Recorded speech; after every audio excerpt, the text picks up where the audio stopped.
Hello, hello, and welcome to the JRO Show. I'm so excited to have a student here, Savannah. How's it going, Savannah? Good. Awesome, awesome. So you've been taking voice lessons for quite a while here at JRO, and what's been your experience so far? It's definitely been a lot different, like through how long I've been there. It's like at first I was like really shy. I didn't like to sing in front of people, and now it's like a really bold personality. I don't know. It's been changing a lot, but overall I love the staff, love the building, all of it. It's all amazing. That's very cool. So, what do you enjoy most about being here? Um, Definitely the positivity because everyone there is just so positive and just gives the greatest vibes ever. So it's just being there. Yeah, I feel you. No, and it's funny. Like I remember last week, it was really cool. I know you were late, but we ended up having some like just amazing conversation just about life. And obviously you're learning to Mhm. sing here, but sometimes I think that when you're able to talk about things, not just the music, it really gets to the heart of what it's all about. Yeah, definitely. Very cool. So, what is it that you like about singing and music? Why does it mean so much to you? Um, Probably because the way it makes me feel like safe, or like when my friends are like, okay, where are you? Like texting me, I'm like, oh, I'm at a happy place, and they already know here because just the general singing and music can do a lot of things to you. It can affect your life in a really big way. And I had to study an artist for something in my choir, and I actually studied Beyonce, and figures out that Beyonce struggled from depression, and she got out of that depression because of music and songwriting and fans and supporters and people just being there for her and music by her side, which is I think is really cool. So That's super awesome. I know for me, that's been definitely my experience. I used to be very shy and definitely did not feel comfortable in front of people very much. But it was through music and discovering how I could connect to other people. It literally like it was like I had like superpowers. It was like I got hit by toxic waste, but in a good way. And I was like, boom, I have these powers now, and I like love music, and I can do this with other people. And it was so exciting. And that's I think the joy that I experienced that I try to replicate here at JRO is to create the same experience that I had with my students. yeah. And the funny thing is, a lot of times people don't realize because they just see me just being all enthusiastic and excited. But what they don't realize is a lot of that comes from. Now, have you ever had the experience where you walk into a room and there's a bunch of people and like you don't know anyone and you feel really Mhm. awkward? Yeah. Okay, so you have that experience and you're just like, ah, I don't know anyone, and it's just like you feel this, but then maybe you've had the experience where some awesome person comes up to you. It's like, hey, what's your name? How's it going? And now you're Yeah. like, okay, I want to hold on to this person now. Yeah, definitely. And now you're feeling secure and like, oh my gosh, I have my person, and now I feel like I can talk to people. I can be myself. I don't have to be all nervous. So I've had people along the way who've been that person to me, and I've seen my life change and the transformation and how amazing it feels when someone is that to me. So for me, when I go into a room, I feel just as awkward and I feel just as afraid, but I'm like, well, hey, what if I can be that to someone else? What if I can be this excited, enthusiastic person so that they don't have to feel like they're alone? And so it gives me a sense of purpose because I get to feel like, okay, I'm going to actually do something positive. But then it also protects me from feeling alone.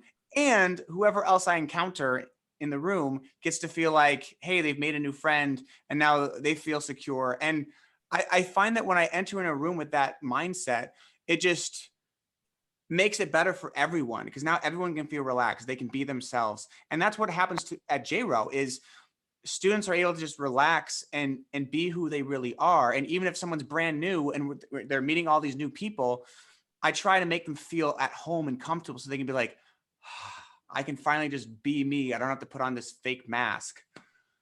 Yeah, definitely. Because people change for other people, which I think is not something people should be doing. But I mean, some people don't accept other people for who they are, which is kind of stupid in my opinion. Hmm. And everyone is their own person and that should be respected, which usually it's not respected. And when you're at the studio, or like I know like people I talk to, I've made many friends and I can be myself, and I don't necessarily want to say do whatever I want, but I can like do what I'm allowed to do, if that makes any sense. Although that makes perfect sense.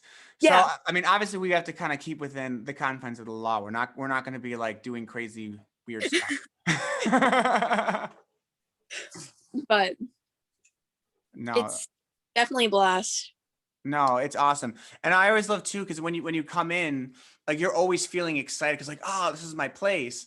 And it kind of like goes both ways. Because on one hand, you're feeling really happy and you're feeling really at peace. And then everyone around you, we're all feeling happy. We're all feeling at peace too. And again, I Mhm. think that's like to me, like the culture I want to create. Because my thought is if everyone around me can feel relaxed and at peace and feel like they're truly themselves, then we all benefit. We can have great conversation, we can all learn, we can grow. It just is all around fun. But what I found is I think a lot of times people feel uncomfortable either being themselves and or letting other people be themselves. And I think part of it is,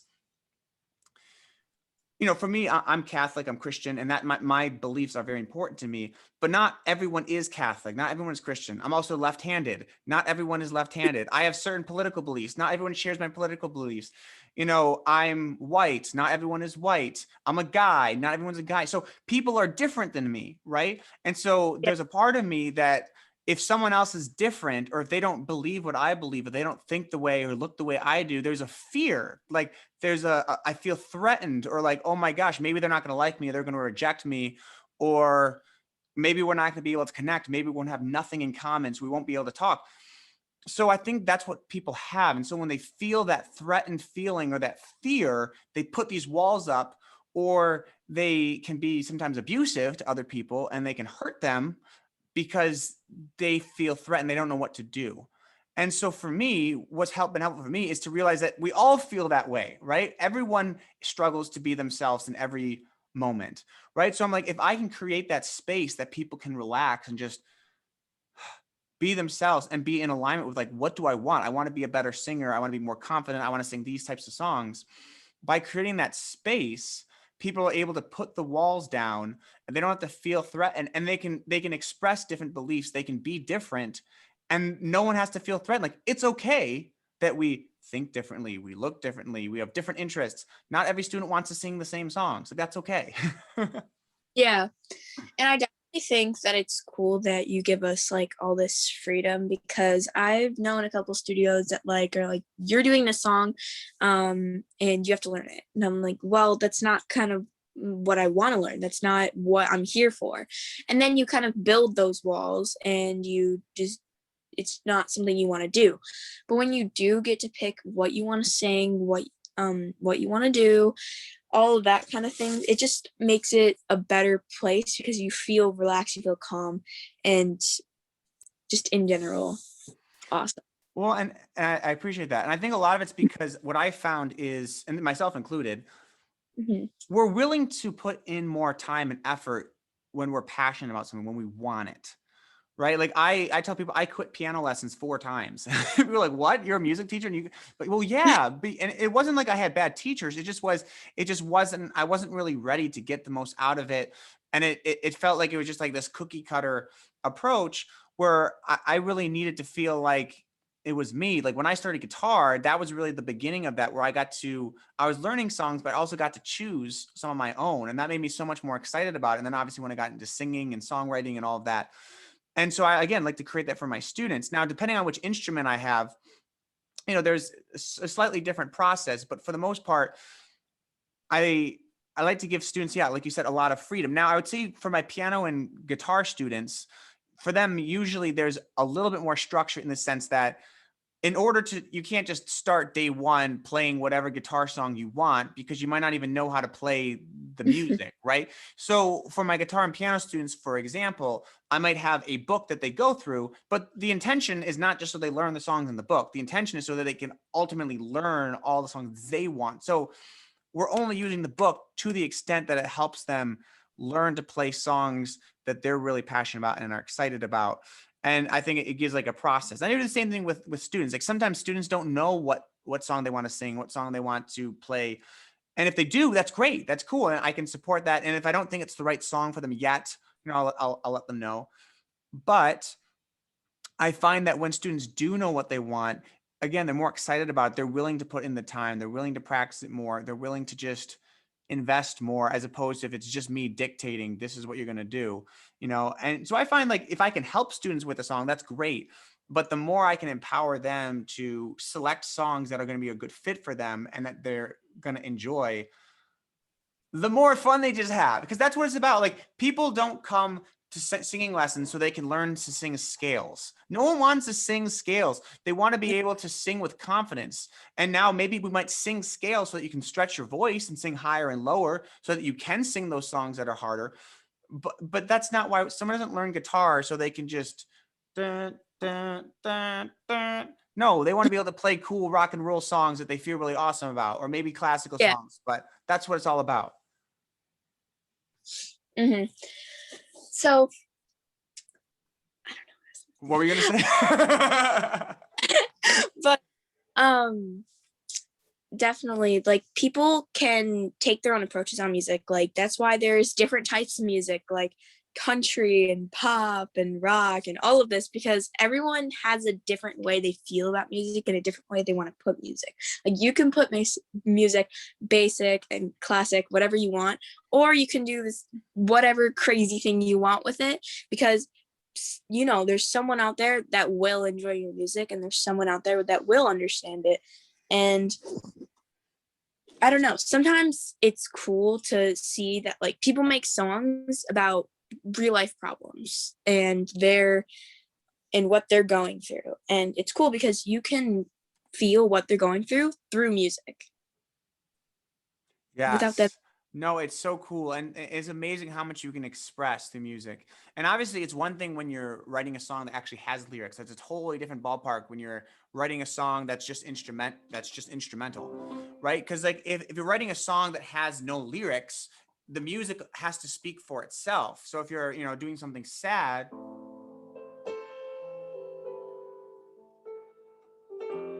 you need to somehow show that through the way the music is played. And obviously, if you're singing a song that has lyrics, you have both the benefit of the music and the words themselves. Yeah. But I think what's cool about that too is one of the hardest parts of being a singer or a musician, especially once you get to a certain level of quality and you're wanting to, let's say, be more of an artist or a professional, is that not everyone is going to like you. Not everyone's going to like your music, right? So if you write pop songs, some people might not like pop songs, or if you like rock songs, or maybe they don't like your pop songs. But I think one of the cool adventures is learning to love yourself enough that you're okay with that. Like it's okay that not everyone likes this, and my music might not be for everyone, but my music is for you, the listener who are listening to my song, and I'm going to have a relationship here with you. And that's what it's really all about. And I don't have to try to pretend like I'm something to everyone, right? And I think it's so easy that we want to be approved. We want everyone to like us. And it's totally okay if not everyone likes us. I mean, like, for example, I love J-Ro. I love you. I love our students. I love our team. But it's okay that not everyone in the world wants to be a student here at J-Ro, because not everyone needs to be. But to me, Yeah. I want to be the place for you, for the people who want to come here, who are the right fit, who are going to feel like this is their happy place. That's what this is all about. And so I run my business that way, that my business is not about, I just want to have as many possible students as I can. Like, I'm not interested in that. I don't really care about just growing and just having more students for the sake of having more students. No, I want to be that happy place for the right people, for the people who are meant to be here, and to help them learn music, to become a better person, and to just love their life. So that's it. What would you say are some of your goals? Like, what do you want to achieve in music and life and all that good stuff? So one thing I definitely want to do is make my own song or write my own song or record a song in that range, because I feel that's something I could accomplish in the future or now or anything like that. Um, and I would also say make friends because I've made so many friends at Darrow. It's awesome having people there that you know and that you can have their social media, you can be friends with them in general, and it's nice because you have people to talk to and you know their ranges and everything they can do with their voice. And it's really cool because everyone has different things they can do with their voice. And I'd say another one of my goals is to just be there because being at the studio makes me happy and I want to be where if it makes me happy, I want to be there. Yes. So, and I Well, also to try piano again because I didn't do piano because I felt pressured into it. I stopped piano because it just wasn't bringing me joy. And if it's not bringing me joy, it's not worth spending money on because if it's not something I want to do, why would I do it? Like if I didn't want to do soccer, why would I do soccer? It just doesn't make sense because if you're pressured into it, it's just not fun. yeah, I 100% agree. And I think that's really a hard thing to communicate because I understand why a lot of parents want their kids to learn music or to be in soccer because obviously like you can learn so much through music lessons, not just about music, but about life. It can help you do better in school. Same thing with sports. Sports can be really good for you developing teamwork and all those things. But at the end of the day, if it becomes this just constant like trudgery and it's just like, oh, it's like, well, why am I doing this? And frankly, I think the education system ought to be kind of designed in that same way because I think so many students just go to school because they quote unquote have to. But it's like, well, what's the point? What's the point of having a kid just sit there who really doesn't want to learn, doesn't want to be there, and is just miserable. And obviously I recognize that we all have good days and bad days, but I think that there's a way to design a curriculum, to design education in a way that feeds people, that lets people find and discover their passion, what their unique skills are, and to grow in that sense. You know, because like what's the point of just learning fractions as opposed to no, here's how we're going to teach math so that you can be a better person. Like here's how you're going to use your math in your everyday life. Here's how we can use these principles. And how many teachers do that? How many teachers show you how to use math or history or science in a way that actually benefits you today? Not many. Not many, but those who do, those who can, are like your favorite teachers. Like my favorite teachers have always been the ones who've known me as a human, who care about me, and who they bring the subject matter to another level. And it's like I remember lessons from them for years to come. I'm still friends with some of my teachers from middle school and high school because of the impact that they made on me. And I know my dad is still friends with one of his elementary school teachers. So from way long ago, he's still friends with her because she took such an interest in him and she really cared about him, especially at a difficult time in his life. And I think that teachers don't realize like you can really play a big role by just really caring, by listening from your to your students and from learning from your students and really learning to love your students and care about them. Yeah. And there's a bunch of teachers in my school that like they don't explain anything. They don't care. They just want to be paid. And that's really not the point. Like if you like want to be liked by your students, you want to teach them what they're going to remember, you got to have fun with them because I know there's one of my teachers, he's my math teacher, and he's a really nice guy. And he's always about, are you having fun and are you understanding what we're doing? Because he'll put all his time and he'll put aside everything he has to do to make sure you understand what's happening and that it's actually something you'll have to learn because he doesn't think there's any point in just doing something if you don't want to or you don't understand later or it's not going to help you because if it's not going to help you why do you need it? Exactly, exactly. I 100% agree with you. And now, don't get me wrong, I have a big respect for teachers. And I know, especially in the public school system or even private school teachers, it's a lot of work. I mean, it's a lot of work having 30 kids in front of you and having to teach them. They're all at different levels. And you have to somehow, you know, be a glorified babysitter as well as a teacher. There's so many pressures. And then, especially with Common Core and all the expectations from with the principal and the administration, there's a lot. And I recognize, and even if you're a principal or an administrator, there's a lot of pressure. Just in general, if you're in the school system, there's a lot of pressure on you. So I understand that it's tough, and not all teachers are paid all that well. So, and they have their own bills to pay. They have a family. They have an apartment or house. So I recognize that the stress and pain that they're under. But that said, I'd love to see a culture where we could really support our teachers and empower them to be change makers, to really invest in their students. Because again, like you said, with your math teacher, it makes such a difference when you have a teacher who really cares about you. And frankly, I think we all want teachers to be like that. I don't know, for me, at my school, I want that. If my teachers are feeling like they're unsupported, or they don't know what to do, or they're feeling like I don't care about them, or their students don't care about them, it's going to be really hard for them to do their job. I think the big reason my teachers care so much is, but I really care really deeply about my teachers, and they know how much I have such a heart for them, and I want them to succeed at like the deepest level. And I really try to be as accessible to them as possible. And if they want to meet with me, if they want to talk with me, I want to be there so that I can pour into them. And obviously that's more work for me, but at the same time, I find that the results are there. When I pour into them, they're able to pour much more deeply into the students and create this culture of joy, which you just talked about. Hmm.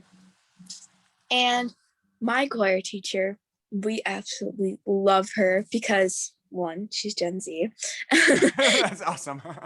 Two, she like has a TikTok. She just knows to shout out, and she makes sure we have fun, because just learning basic stuff or not being able to pick her songs or anything in that like area range, not that fun. So she makes sure that like we all know, one, what we're doing, two, that we're having fun, and three, that she's like being nice to us, because she feels if she's rude, then we're not going to want to be in her class. And the older you get, you're just going to be like, oh, that teacher's rude, I'm not going to go to that class. And then you're going to skip the class, and then you're not going to learn anything. So she kind of thinks it's important to interact with your students and just have fun with them. And she's genuinely one of the nicest people I know. And she talks a lot about her personal life too, which is, I think, is really cool, because teachers kind of like shut out their personal life when they're talking to their students. And then you wonder, like, how is their life at home? But they don't ever talk about it, which I understand, but still. I Well, mean, I it's agree with you, and there's a difference. Like obviously, when you're a teacher, your students are not your therapist, so you don't want to be like throwing all this baggage on them. But by the same token, your students appreciate when you're a human. So yeah, I like to tell them about like my wife or my kid, or and they like that because they can feel like they're connected to you. Where if you just kind of shut that out, it's just like you're kind of unaccessible. And something a word that you kept saying is the word fun. And I think that's a really important one, especially because I think a lot of people, when they think of fun, they think of just like jumping and skipping around and wasting time. And they're like, we don't have time for fun. This is math class, or this is, whatever it may be. And it's like, but I think there's a misunderstanding. When you or me say fun, another way of saying is fulfillment, fun, fulfillment. And what we mean by that is, when I think of what is fun, fun means like I am fully engaged. I am all in, right? So part of the reason why music is fun is because I'm fully engaged in it. I'm giving everything to it. I'm learning, I'm growing. And music is not fun when I'm feeling distracted and I'm like, oh, what's the point? This is so lame. Just doing the same thing over and over. No, music is most fun when I'm expressing myself, when I'm fully engaged, right? So math is most fun when you see it applied, when you're experimenting, you're playing games, you're actually taking what you just learned and you're plugging it in. But when you're feeling frustrated and when you're feeling confused and you're feeling lost and why is this relevant and what's the point, it's hard to find math fun, right? But Mhm. for me, people don't realize I'm a music teacher. I'm a business owner. I use math every single day. I love math because math is a tool. Math is a tool that helps me serve people on a deeper level. So for me, I use math as a tool, just like I use my iPhone or TikTok or whatever. It's I'm using these as tools to serve people, to do what I most want. So yeah, I think maybe you can touch on that. What does it mean when something's fun? Like when a teacher makes a class fun, what does that mean to you?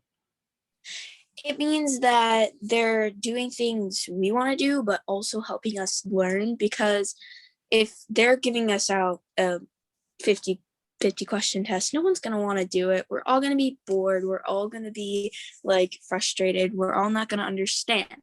But they give us um something to do with groups, and we can all work together, we can all help each other, we're also helping each other learn, and we're having fun at the same time because we can be with our friends, which makes it fun. And it's just better that way, because if someone's bored in class, or a kid's bored in class, they're not going to want to pay attention. They're going to zone out. They're going to do whatever they want, because they're just going to be, oh, well, I want to go do this, but I'm in class, so I can't. But I want to go do this. And it's just going to be this endless cycle of wandering. And then this also comes kind of back to, music helps me focus so I don't wander, because if I don't have music, then my brain's kind of thinking about everything. But if I do have music, my brain's like analyzing, oh, okay, so this part is about this, and then this part is about this. And it just brings me back to what I'm supposed to be focusing on. Yes, I feel you. I feel the same way. Music just kind of brings me back to what is really most important. So I love math and science because math and science help you understand the what, and obviously math and science can be really helpful to keep people alive, for like making sure people live, like obviously medicine and all of that. But I look at like music and art as giving a reason to live. Like this is why we're alive. We have a why. And I think that's really important because having a purpose is so crucial. There's a fantastic book called Man's Search for Meaning, written by Viktor Frankl, and he was a Holocaust victim. And so here he is in a Holocaust camp and being starved, and all these people around him are dying and being killed.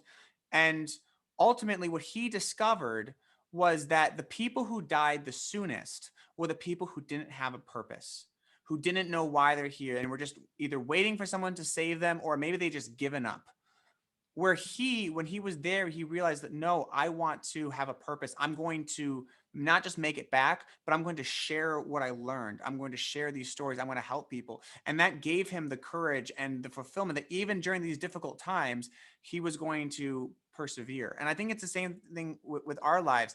When we have a reason, a purpose, we're willing to do more. Right. And I think when it comes to math, if I know how the math is relevant to me in my life, I'm going to be willing to put in the time, to put in the practice. And like, obviously, I think you talk about tests. I think tests have a tendency to make people feel anxiety, like, oh my gosh, I'm getting tested. Ah, but I think that there's a way to frame it in a different way where a test doesn't have to be anxiety inducing, but rather a test can be fun because it's an opportunity to advance your knowledge and continue on. But I think the way that education tends to be set up, it's such that if you fail this test, you're just an idiot and you're a dummy and you're not going to get into a good college. You're not going to get a good job and your life is going to be over and ruined.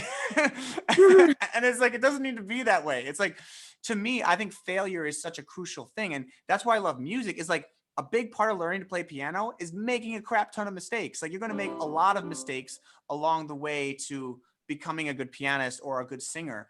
And if we can learn to look at that failure as a good thing, and that's just part of the journey, that's part of learning, then I think we're more willing to put in the time. We're more willing to risk looking like an idiot if we know that it's going to be worth it in the end. Yeah.